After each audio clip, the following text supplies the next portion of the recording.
মহান আল্লাহ রাব্বুল আলামিন বলেন, আমি 6টি জিনিসকে 6টি স্থানে লুকিয়ে রেখেছি, কিন্তু এই দুনিয়ার মানুষেরা তা খুঁজে বেড়ায় বিভিন্ন জায়গায়।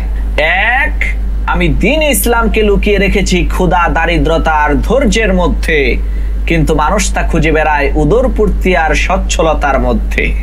দুই, আমি সম্মান লুকিয়ে রেখেছি শেষ রাতের ইবাদতের মধ্যে, কিন্তু মানুষ তা খুঁজে বেড়ায় শাসক, ক্ষমতাবান আর প্রভাবশালী লোকদের সাহচর্যে।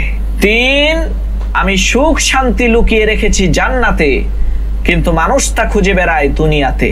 চার, আমি বরত্ব লুকিয়ে রেখেছি বিনয় ও নম্রতার মধ্যে, কিন্তু মানুষ তা খুঁজে বেড়ায় গৌরব আর অহংকারের মধ্যে।